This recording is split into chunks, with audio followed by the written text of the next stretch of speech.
Assalamualaikum warahmatullahi wabarakatuh. Izinkan kami dari kelompok 4 untuk mempresentasikan hasil tugas kerja kelompok kami dengan judul Freedom of Expression atau kebebasan berekspresi ya. Jadi ini merupakan tugas dari mata kuliah etika profesi dan juga materinya juga diambil dari buku etik dan digital yang sudah di-share sebelumnya. Kalau kita bahas freedom of expression, itu kan pasti kita ingatnya ke kebebasan berekspresi. Jadi kebebasan berekspresi itu kan adalah salah satu hak asasi manusia yang paling mendasar dan sekaligus paling kompleks. Di paling mendasar tersebut atau di dunia nyata, di dunia nyata kebebasan berekspresi. Ulang cok. Sabar, gue ulang sendiri. Oke, sabar. Bentar, gue gabungin dulu gue berarti. Jadi enak. Langsung belibet bahasanya. Ayo, gas. Assalamualaikum warahmatullahi wabarakatuh. Perkenalkan kami dari kelompok 4 yang ingin mempresentasikan tugas kerja kelompok kami tentang freedom of expression dari mata kuliah etika profesi. Kalau kita ngomongin freedom of expression ini, pasti kan bakal teringat langsung ke kebebasan berekspresi. Nah, kebebasan berekspresi itu kan adalah salah satu hak asasi manusia tuh yang paling mendasar sekaligus paling kompleks. Di dunia nyata, kebebasan berekspresi itu melibatkan kayak interaksi sosial, hukum, dan budaya. Namun, di era digital, kebebasan ini tuh semakin luas cakupannya. Kayak siapa aja tuh bisa menyampaikan opini, kritik, bahkan propaganda dalam hitungan detik. Jadi kan sekarang tuh kan ada internet tuh. Internet tuh dapat memperluas jangkauan suara individunya. Kayak misal seorang mahasiswa bisa menulis kritik terhadap kebijakan pemerintah di Twitter deh atau di Instagram. Dan dalam beberapa jam itu mungkin aja bisa aja ribuan orang sudah membaca tulisannya tersebut dan itu bakal di-share ke media-media sosial lain sehingga penyebarannya tuh begitu cepat gitu. Kebebasan ini juga bisa menjadi membuka ruang untuk orang-orang melakukan ujaran kebencian, lalu hoax dan pelanggaran privacy. Lalu selanjutnya di sini kita bakal bahas hal-hal tersebut sehingga nanti kita bisa ambil materi dari apa yang sudah kita bahas. Mungkin next selanjutnya anggota kelompok. Berikut adalah anggota kelompok. Yang pertama itu ada Maulana Rizky Ramadhani dengan NPM 24782050. Lalu ada Rizky Minang Fadilah dengan NPM 24782062. Selanjutnya ada Nurul Baiti dengan NPM 24782062. Next. Pendahuluan. Jadi di pendahuluan ini itu ada 2 poin kurang lebih. Yang pertama itu ada UUD 1945 pasal 28E yang isinya itu intinya hak berserikat, berkumpul, dan berpendapat. Lalu yang poin kedua itu ada pentingnya kebebasan berekspresi di era digital. Jadi kebebasan berekspresi kalau di Indonesia itu memiliki landasan konstitusional yang kuat, yaitu Undang-Undang 1945 pasal 28E, Undang-Undang Dasar 1945 pasal 28E. Jadi isinya tuh kurang lebih begini. Setiap orang berhak atas kebebasan berserikat, berkumpul, berpendapat, dan pasal ini juga itu menjamin bahwa warga negara itu bebas untuk menyuarakan aspirasinya tanpa takut ditekan. Jadi kalau aspirasinya benar, ya ngapain takut gitu. Kurang lebih kata pasal itu. Namun kebebasan ini juga tuh bukan tanpa batas. Dalam pasal 28J Undang-Undang 1945 itu dijelaskan juga bahwa setiap orang tuh wajib menghormati hak orang lain serta tunduk pada pembatasan yang ditetapkan. dengan undang-undang demi ketertiban, keamanan, moral, dan kepentingan umum. Di era digital, kebebasan berekspresi ini makin mudah diakses. Media sosial, forum daring, dan blog atau situs-situs web itu memberikan ruang partisipasi tanpa pemisah gitu. Nah, hal ini tuh bisa nyebabin penyalahgunaan dari kebebasan tersebut. Contohnya kayak penyebaran hoax waktu pandemi COVID-19, lalu ujaran kebencian waktu pemilu kemarin, lalu kasus cyberbullying yang berujung tuh bisa sampai menyebabkan sebuah konflik atau tragedi gitu ya. Nah, di pendahuluan ini tuh sangat penting juga nih ditegaskan nih, maksudnya kalau ternyata berekspresi di era digital tuh bisa menjadi pedang bermata dua. Karena apa? Karena yang pertama bisa memperkuat demokrasi atau tatanan dalam sebuah lingkungan tersebut atau negara tersebut ya. Tapi juga bisa merusak tatanan sosialnya. Di satu sisi bisa memperkuat, di satu sisi bisa menghancurkan gitu. Tergantung dari cara penggunaannya. Lalu di sini ada sebuah kutipan dari Leo McKern yang bunyinya, "It's easy to believe in freedom of speech for those with whom we agree." Artinya itu kurang lebih kayak mudah untuk mempercayai kebebasan berbicara bagi mereka yang sependapat dengan kita. Boleh di next. Kita masuk di konsep dasar ya. First Amendment Amerika Serikat. Perlindungan luas, termasuk ekspresi simbolik, mendukung pengambilan keputusan, ekspresi tidak dilindungi. Seperti yang ada di bawah itu. Nah, apa sih First Amendment itu? Jadi di Amerika Serikat tuh First Amendment itu merupakan sebuah konstitusi yang menjadi dasar kebebasan untuk berekspresi. Jadi kebebasan berekspresi itu ya ini dasarnya di Amerika Serikat. Bahkan ekspresi secara simbolik seperti kayak membakar bendera gitu, itu sebagai bentuk protes itu bakal dilindungi juga. Nah, Mahkamah Agung dari Amerika Serikat ini sering menegaskan bahwa perlindungan diberikan bahkan pada ekspresi yang tidak populer, menyinggung atau menentang pemerintah. Filosofinya adalah demokrasi hanya sehat jika semua suara, termasuk suara minoritas, itu mendapat ruang. Sedangkan kalau di Indonesia sendiri, konsepnya itu agak berbeda ya. Jadi Undang-Undang 1945 ini emang menjamin kebebasan berpendapat, tetapi dengan catatan harus ada pembatasnya. Kayak harus sesuai hukum, norma, dan kepentingan masyarakat luas. Jadi kebebasan di Indonesia tuh ya lebih terbatas dibanding dengan di Amerika Serikat. Kalau di Amerika Serikat kan dia melindungi ke orang yang mengeluarkan pendapat, walaupun itu menyinggung atau menentang gitu ya. Dan kalau di Indonesia itu boleh, tapi terbatas, nggak boleh yang sampai melanggar etika. Nah, untuk jenis ekspresi yang tidak dilindungi itu antara lain yang pertama itu ada fitnah atau defamasi, penyebaran informasi palsu yang bisa merusak reputasi orang lain. Kayak kita sering lihat ada dua usaha orang yang saling menjatuhkan dengan fitnah, kurang begitu. Itu bahaya juga ya.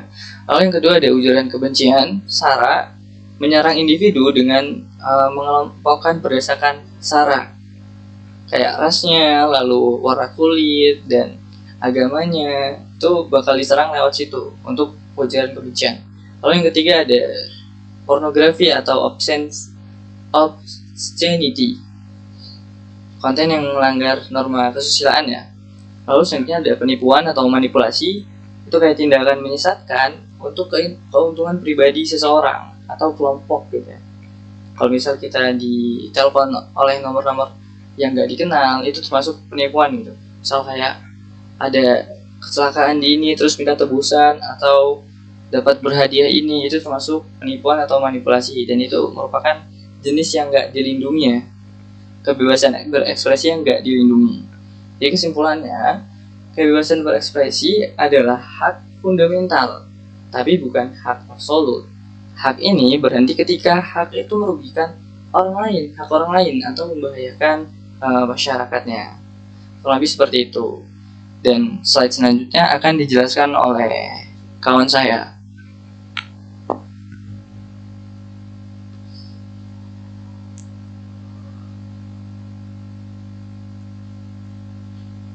Selanjutnya kita masuk di hukum dan regulasi di Indonesia. Di sini ada beberapa undang-undang yang ada di Indonesia. Yang pertama ada Undang-Undang ITE pasal 27 sampai dengan 29 dan Undang-Undang PDB tahun 2022 serta Permentan Kominfo nomor 5 tahun 2022. Yang UUT ITE pasal 2729 ini merupakan undang-undang yang mengatur perilaku masyarakat di dunia maya.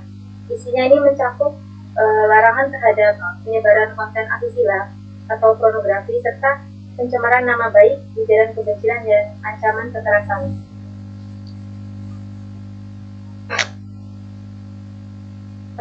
Di sini ada beberapa kasus di mana seseorang ini dilaporkan karena komentar atau postingan yang dianggap menghina di media sosial.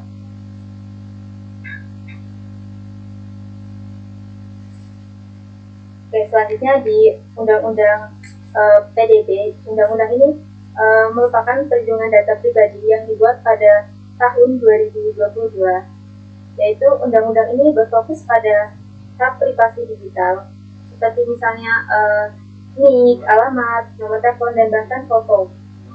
Ini merupakan data pribadi yang tidak boleh diambil atau dibagikan tanpa izin.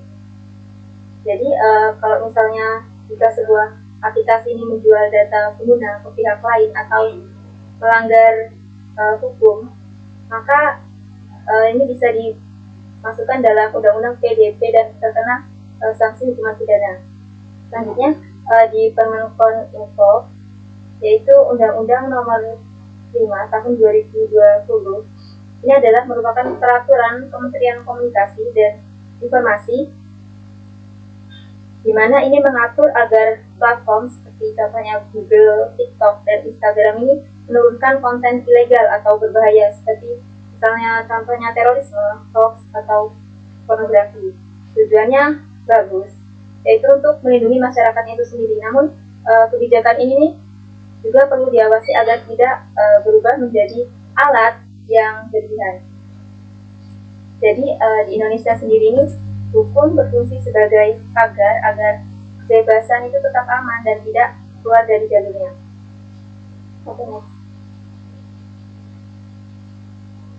Dan di sini ada hukum di Amerika Serikat, yaitu di Amerika Serikat ini dia memberikan ruang kebebasan berbicara yang lebih luas, tapi menekankan tanggung jawab pribadi.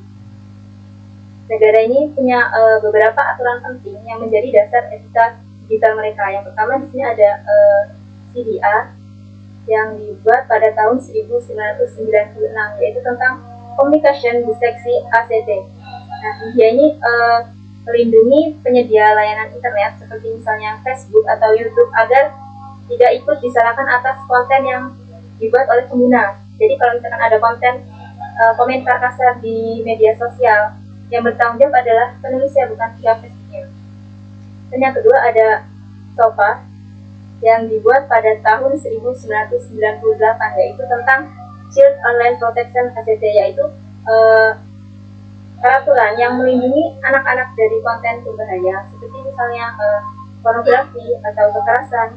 Terus dewasa ini diwajibkan memasang peringatan usia sehingga anak-anak ini ketika masuk ke media sosial ini mereka tidak melihat konten-konten itu. Dan ini ada yang namanya SIPA yang dibuat pada tahun 2000. SIPA ini merupakan Children Internet Protection ACT. Fokusnya ini pada sekolah dan perpustakaan. Mereka ini wajib menyediakan filter internet supaya si anak-anak ini tidak mengakses situs-situs negatif. Yang keempat, di sini ada CAN Spam ACT yang dibuat pada tahun 2003. CAN Spam ini merupakan Controlling the Assault of Non-Solicited Pornography and Marketing ACT. Nah, dia ini melarang pengiriman email spam atau iklan palsu dengan pesan yang fokusnya pada penipuan. Kalau di Indonesia sendiri kan kita sering nih menerima SMS atau promosi aneh. Kalau di Amerika itu bisa langsung dilaporkan, diselidiki dan langsung diberikan hukuman. Jadi kalau di Indonesia ini menekankan keamanan dan moral publik, sedangkan kalau di Amerika ini menekankan kebebasan individu dan tanggung jawab pribadi. Okay, next. Ini ada masuk ke pembahasan isu etika dan anonimitas. Anonimitas sendiri atau penggunaan identitas palsu. Sebenarnya untuk anonimitas sendiri ada beberapa yang negatif dan positifnya. Untuk hal positifnya, misalkan di sini untuk kasusnya ya, seorang aktivis dia ingin mengkritik kebijakan pemerintah, bisa berbicara tanpa takut diancam jika identitasnya disembunyikan. Jadi untuk di sini ada kasus yang negatifnya, yaitu kasus Bjorka. Di Bjorka ini seorang hacker yang membocorkan data pribadi masyarakat dan pejabat. Kalau sebagian orang ini menguji bahwa Bjorka ini dianggap membuka mata publik bahwa keamanan data negara ini kurang, sehingga dia bisa masuk dan membocorkan data tersebut. Tapi kalau di sisi hukumnya, tindakan ini tentu saja melanggar undang-undang yang telah saya sebutkan sebelumnya, yaitu tentang Undang-Undang Perlindungan Data Pribadi. Jadi di sini ini ada konteks dilema besar, yaitu si individu ini dia punya hak atas privasi dan keamanan data, tapi si publik ini juga punya hak untuk tahu jika ada kebocoran yang mengancam keselamatan bersama. Jadi hal yang disebut benturan nilai antara transparansi publik dan privasi pribadi, ketika si etika digital ini waktu kita mencari titik tengahnya. Okay, next. Di sini ada isu etikal, sensor vs kebebasan informasi. Sebelum kita masuk pada contoh-contohnya, sini kita masuk apa itu sensor. Sensor dalam konteks ini yaitu suatu tindakan yang membatasi atau menghapus bahkan menolak akses terhadap suatu konten yang dianggap berbahaya atau melanggar hukum. Jadi kalau untuk kebebasan informasi sendiri adalah hak setiap orang untuk mengakses, menyimpan, dan menerima informasi tanpa hambatan. Kalau dalam konteks digitalnya, kedua sisi ini kadang sering bertabrakan antara sensor dan kebebasan informasi. Kalau untuk sensor ini yang dibutuhkan untuk melindungi masyarakat, terutama misalkan dari konten yang bisa merusak atau bahkan menimbulkan ujaran kebencian. Kalau di sisi lain, si sensor ini juga berpotensi menghambat kebebasan berekspresi atau dia bisa menutup akses terhadap informasi publik dan bahkan dia bisa dipakai untuk membuka kritik masyarakat terhadap pemerintah. Oke, di sini ada beberapa contoh pemblokiran TikTok pada tahun 2018. Nah, pada tahun 2018 ini Kementerian Kominfo dia sempat memblokir aplikasi TikTok karena dia ini dianggap menampilkan banyak konten negatif seperti pelecehan simbol agama dan konten-konten yang tidak pantas. Namun setelah pihak TikTok ini melakukan pembersihan konten dan kerjasama dengan Kominfo, akhirnya TikTok ini dibuka kembali. Ini ada kasus Telegram pada tahun 2017. Aplikasi Telegram ini waktu itu sempat diblokir juga karena dia ini digunakan oleh sekelompok radikal atau terorisme untuk berkomunikasi dan menyebarkan kasus kekerasan. Jadi si pemerintahnya ini dia beralasan bahwa tindakan ini penting demi keamanan nasional. Jadi makna etisnya untuk kasus ini, nah kalau di sensor di sini berfungsi untuk mencegah bahaya bukan untuk membungkam pendapat, namun tetap saja ya menimbulkan pertanyaan sampai sejauh mana sensor ini bisa ditetapkan tanpa melanggar hak komunikasi. Oke. Di sini ada juga ada pro dan kontra untuk sensor. Kalau untuk pihak pro sendiri, kalau mereka ini menganggapan bahwa sensor adalah bentuk pelindungan digital. Contohnya di sini ada melindungi anak dan cegah radikalisme dan pornografi. Jadi mereka ini menganggap bahwa sensor ini melindungi anak-anak dari konten berbahaya seperti tadi yang saya sebutkan, pornografi dan kebencian. Karena mereka ini dapat mencegah penyebaran radikalisme dan terorisme yang memanfaatkan platform online. Untuk yang sisi pandang pro sensor. Untuk yang pihak kontra sendiri, mereka beranggapan bahwa sensor ini berisiko disalahgunakan. Misalnya di sini batas akses informasi bisa bukan fisik. Jadi mereka ini berpendapat sensor ini membatasi hak publik untuk mendapatkan informasi. Misalnya kita mendapat berita kritis kemudian bisa dihapus dengan alasan mengandung ujaran kebencian. Oke, baik. Selanjutnya saya akan melanjutkan di isu etika spam dan suara saya terdengar, teman-teman? Oke, saya lanjut untuk materi yang selanjutnya, itu isu etika dan spam. Yang dalam itu spam, email, SMS, WA, komentar otomatis. Nah, di sini tuh spam merupakan salah satu bentuk pelanggaran etika digital yang paling umum. Jadi kalau kita tuh nggak usah kemana-mana ya, di email kita sendiri itu bahkan sering mendapatkan spam ya, promosi atau banyak. Jika dulu spam itu identik dengan email, iklan berantai, sekarang itu bentuknya itu sudah jauh lebih kompleks gitu ya. Kita tuh sering menerima pesan WhatsApp massal atau SMS penipuan, bahkan komentar otomatis di media sosial yang mengandung link mencurigakan. Karena banyak beberapa sosial media kita yang mungkin saja kita pernah mendapatkan pesan dan spam sendiri itu dianggap melanggar privasi karena menggunakan data pribadi tanpa izin gitu, menggunakan data pribadi pengguna tanpa izin gitu. Kayak kok tiba-tiba itu tahu gitu, tiba-tiba tahu nama kita, tahu alamat gitu ya. Nah, itu juga sangat mengganggu gitu.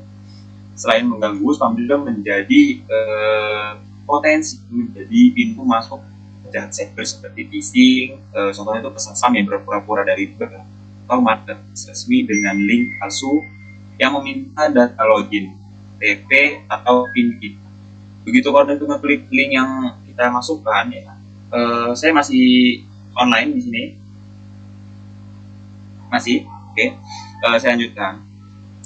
Seperti kayak dia itu memberikan sebuah OTP, lalu kita memasukkan PIN yang ngeklik link dari dia, itu informasi itu bisa langsung saja dicuri. Nah, untuk dari Amerika Serikat sendiri itu ada diatur secara ketat lewat CAN atau Spam Act yang memungkinkan pelaku spam itu dikenai denda hingga jutaan dolar gitu. Oke, kalau kita lihat dari minggu sebelumnya pada minggu di cybercrime itu di minggu 3 kalau nggak salah, itu kita tuh diberikan satu cerita tentang sistem cyber yang menyerang di Amerika Serikat ya. Nah, itu mungkin bisa terkena jutaan dolar juga seperti itu. Sementara di Indonesia sendiri itu ada UU ITE dan UU PDP yang tadi teman saya sebutkan di sebelumnya, tapi lemah penegakannya gitu. Karena tuh sulitnya pembuktian digital dan rendahnya literasi masyarakat tentang hak privasi. Dari sisi etika digital, spam itu adalah bentuk komunikasi yang tidak sehat gitu, karena tidak menghormati hak penerima dalam etika komunikasi. Kita harus selalu meminta izin atau persetujuan sebelum mengirimkan pesan bersifat massal atau promosi. Spam juga menunjukkan kurangnya rasa tanggung jawab dan empati di dunia maya. Intinya tuh spam dan bukan sekedar gangguan digital, tapi juga pelanggaran terhadap privasi, kepercayaan dan etika komunikasi antar individu. Banyak lah sebenarnya kalau kita dari WhatsApp itu sendiri, kita kan bisa bikin kayak membroadcast suatu informasi gitu ya, kayak misalkan kita jualan gitu. Nah, sebenarnya itu mengganggu kenyamanan kita sebagai pengguna yang saling share nomor tersebut. Oke, saya lanjut untuk selanjutnya.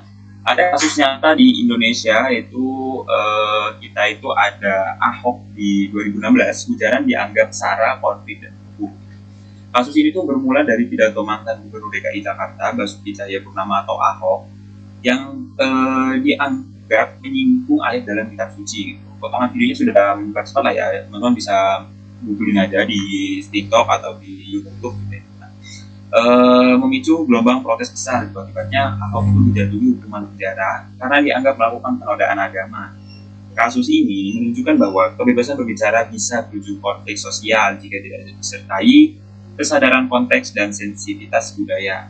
Jadi kita tuh sebelum boleh kita tuh mengkritik atau membuat suatu opini pendapat kita sendiri, namun banyak dari segi sudut pandang yang kita harus lihat. Kita tuh nggak bisa melihat dari sisi sudut pandang yang A atau B gitu. Kita harus melihat dari semuanya. Apakah konten yang kita buat ini menyinggung atau berdampak apa bagi kita semua gitu. Lalu yang kedua tuh ada pornografi itu blokir situs tuh efeknya tuh dipertanyakan gitu. Pemerintah sendiri tuh berusaha melindungi moral publik dengan memblokir situs seperti itu gitu. Namun banyak pihak kayak itu nggak efektif karena pengguna itu sendiri masih bisa menggunakan cara nilai bahkan seperti itu. Pengguna masih bisa mengakses situs tersebut di VPN. Itu memperlihatkan dilema antara kebebasan mengakses informasi, perlindungan nilai masyarakat. Lalu di tiga itu ada cyberbullying, kasus Aman di Mojokerto dapat tragis ya. Nah, sini tuh saya jelaskan lagi kasus yang menyedihkan ini tuh melibatkan yang menjadi korban oleh teman-temannya di media sosial hingga akhirnya bunuh. Ini tuh salah satu bukti nyata bahwa kata-kata di dunia digital itu bisa membunuh secara emosional. Karena tuh pelaku kata Aman bersembunyi di balik layar. Ini tadi sempat disinggung oleh teman saya masalah anonim ya. Nah, sebenarnya fitur anonim sendiri diperbolehkan di beberapa sosial media seperti Facebook itu ada kayak kita bisa mengirim pesan secara anonim. Cuman digunakan secara bijak. Nah, itu balik lagi tergantung dari individunya masing-masing. Lalu ada keempat ada fake review di kasus nyata Indonesia tuh. Fake review itu di marketplace seperti ya Shopee, Tokopedia ya, mungkin beberapa e-commerce lainnya. Banyak pengguna itu membuat ulasan palsu agar produk itu terlihat seperti laku keras kayak 1000 penjualan dengan rating 4,9, 5 gitu ya, agar lebih terlihat laku dan akibatnya tuh konsumen itu tertipu dan kehilangan kepercayaan pada platform ini. Nah, ini salah satu kasus yang menunjukkan bahwa kebebasan berpendapat juga bisa disalahgunakan untuk tujuan manipulatif dan ekonomi curang. Nah, ini sebenarnya harus ditekankan lagi untuk fake review ini agak lumayan fatal ya, karena ada beberapa dari kita mungkin ingin membeli suatu barang itu dengan proses yang sangat panjang, dengan nabung misalkan, dengan usaha dan prosesnya, namun dengan harga yang murah lalu fake review, nah bisa juga menjadi problem di Indonesia. Pokoknya dari semua kasus ini tuh kita tuh belajar bahwa kebebasan berekspresi itu memiliki dampak sosial yang besar gitu. Jika disalahgunakan bisa menimbulkan kerugian moral, sosial atau nyawa sekali. Oke, saya lanjut. Masih aman suara saya teman? Oke. Selanjutnya itu ada etika dan solusi di slide sebelah itu. Dari berbagai kasus tadi itu kita tuh bisa melihat bahwa hukum saja tidak cukup, kita tuh butuh etika. Berikut ada 4 ya prinsip dan empat prinsip penting yang diterapkan untuk menjaga kebebasan berekspresi tetap sehat. Yang pertama tuh ada prinsip digital ya. Saya jelaskan sedikit. Pengguna internet itu harus sadar bahwa apapun yang dipublikasikan punya konsekuensinya. Seperti yang saya bilang, kita tuh jadi dari sudut pandang yang ABC gitu, jadi itu semuanya punya konsekuensinya. Seperti kasus tadi, mau itu dari posting, komentar atau unggahan harus mempertimbangkan kebenaran, dampak sosial dan norma yang berlaku. Kebebasan itu tuh tanpa tanggung jawab hanya akan melahirkan kekacauan gitu. Jadi setiap orang yang mengupload komentar video itu harus mempunyai tanggung jawab atas postingan dirinya pribadi. Lalu ada empati online. Di balik setiap akun ada manusia nyata pastinya. Oke. dengan perasaan dan kehidupan. Sebelum mengetik komentar, tanyakan dulu pada diri sendiri, kayak kalau aku itu si dia, bagaimana perasaanku jika aku dibanjiri oleh komentar yang negatif. Empati ini tuh penting untuk mencegah ujaran kebencian dan cyberbullying gitu. Nah, balik lagi ke sumber daya manusianya. Lalu ada literasi digital di sini tuh Internet Sehat Insan, program Internet Sehat atau Kominfo dan Insan Indonesia Cyber Aman membantu masyarakat belajar berpikir kritis, memilah informasi, dan memahami etika dunia maya. Literasi digital itu bukan hanya soal keamanan, tapi juga tentang karakter dan moral digital. Lalu ada kolaborasi multi pihak di sini, teman-teman. Pemerintah, sekolah, keluarga, dan forum. Jadi semuanya itu saling berkolaborasi untuk membangun etika dan solusi di materi kali ini. Pemerintah itu perlu memperkuat regulasi media sosial, perlu memperbaiki sistem modernisasi. Nah, seperti tadi saya bilang, kayak dari Kominfo mungkin tadi ya, dari beberapa pihak instansi pemerintah untuk menjaga agar semua itu dapat berjalan dengan sebagaimana mestinya. Lalu sekolah dan keluarga itu harus juga menanamkan nilai empati, dan masyarakat itu harus aktif melaporkan penyalahgunaan. Jadi solusi terbaik bukan hanya hukum, tapi kesadaran etis kolektif untuk menciptakan ruang digital yang aman, sehat, dan manusiawi. Jadi semuanya itu nggak bisa atas dasar hukum, karena tadi kan dibilang ada beberapa dasar hukum yang sifat itu karet, nah, jadi nggak tegak gitulah, yang nggak kurang matang gitu. Oke, kita lanjut untuk materi selanjutnya. Ada di ringkasan di sini tuh kita bisa menyimpulkan. Mari kita simpulkan bahasan ini kita dari kebebasan dulu ya. Kebebasan berekspresi sama dengan hak fundamental gitu ya. Kebebasan ekspresi itu adalah hak dasar manusia yang dijamin konstitusi dan hukum internasional, teman-teman. Lalu hak ini tuh absolut ya, dia itu dibatasi oleh hukum, etika, dan tanggung jawab sosial untuk menjaga hak orang lain. Tantangan di era digital adalah menyeimbangkan kebebasan, keamanan, dan tanggung jawab.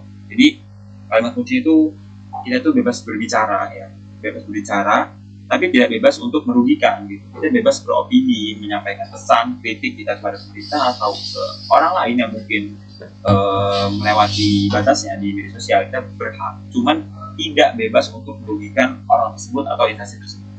Artinya setiap kebebasan perlu dibarengi kesadaran moral agar teknologi itu membawa manfaat yang sifatnya positif, bukan kerusakan.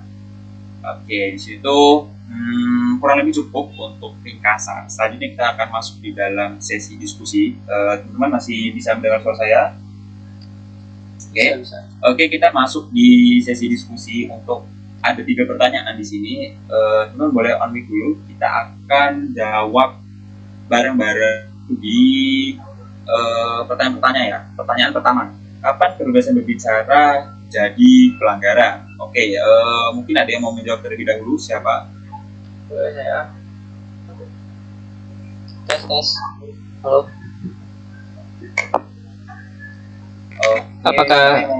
Apakah suara saya terdengar di sini? Terdengar. Silakan. Mungkin untuk menjawab pertanyaan saya, untuk menjawab pertanyaan pertama, saya ingin menjawabnya gitu. Kapan kebebasan berbicara jadi pelanggaran? Kalau kita lihat dari materi yang sudah dibahas barusan, yaitu freedom of expression ya, kebebasan berekspresi itu sah-sah saja selama tidak melewati batas gitu. Nah, terjadinya pelanggaran dari kebebasan berekspresi ketika kebebasan berekspresi tersebut ranahnya sudah masuk kayak fitnah, lalu ujaran kebencian, lalu apalagi tadi menyebarkan hoax, dan yang bisa merugikan orang lain lah intinya. Kurang lebih seperti itu untuk jawaban saya sendiri. Oke, mungkin sebelum Nurul mau jawab, saya mungkin sih menambahkan ya, kapan kebebasan berbicara itu jadi pelanggaran? Menurut saya itu ketika ucapan atau postingan seseorang itu menimbulkan kerugian nyata bagi orang lain ya, seperti tadi itu dampaknya ada orang yang Amanda ini Mojokerto tadi sampai meregang nyawa, itu merugikan orang lain berarti kan gitu. seperti ya fitnah, ujaran kebencian dan yang lainnya gitu. Nah, itu mungkin menjadi pelanggaran hukum yang sangat berat gitu. Oke, boleh untuk Nurul mau menyampaikan pendapatnya, atau kita lanjut di pertanyaan kedua. Lanjut ke pertanyaan kedua. Oke, pertanyaan kedua di sini ada apakah sensor melanggar kebebasan berekspresi gitu. Mungkin Nurul bisa jawab dulu di pertanyaan kedua ini. Oke, tadi kasus sensor yang ini tadi ada di penjelasan sebelumnya.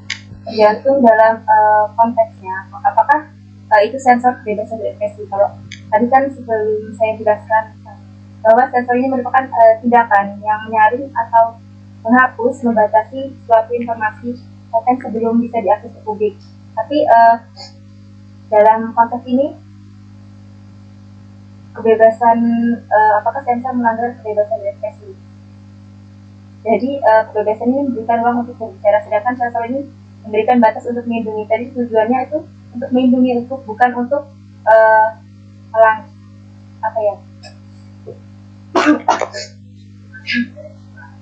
jadi selagi sensor ini tidak melanggar kebebasan berekspresi, jadi dia sah-sah aja. Oke, mungkin maksud Nurul ini anonim ya, kan apakah anonim itu melanggar kebebasan berekspresi ya. Tadi juga sempat saya bilang ada beberapa sosial media yang mempunyai fitur anonim gitu, sah-sah saja sebenarnya. Anonim itu penting untuk melindungi kebebasan berekspresi, terutama bagi pihak yang takut berbicara seperti aktivis atau instansi pemerintah yang mereka tuh harusnya pro ke pemerintah, namun harus dibatasi secara etis agar tidak dipakai untuk menyebar ujaran kebencian atau kejahatan sosialnya. Solusinya itu adalah anonim yang bertanggung jawab. Mungkin Bina mau menambahkan atau Kayaknya cukup aja. Untuk nambahin dikit aja, mungkin kayak semuanya tuh balik lagi ke konteksnya. Kalau untuk negatif ya berarti itu melanggar, kalau positif ya berarti enggak. Kurang lebih seperti itu. Mungkin bisa dilanjut. Oke. Diskusi yang terakhir di sini tuh bagaimana mencegah cyberbullying di kalangan pelajar deh. Oke, kita harus satu-satu kali ya. Mungkin dari siapa dulu nih? Yang mau dulu nih. Bagaimana mencegah cyberbullying di kalangan pelajar, tapi di era sosial media yang sangat pesat di zaman sekarang gitu ya. Kira-kira siapa yang udah dulu nih?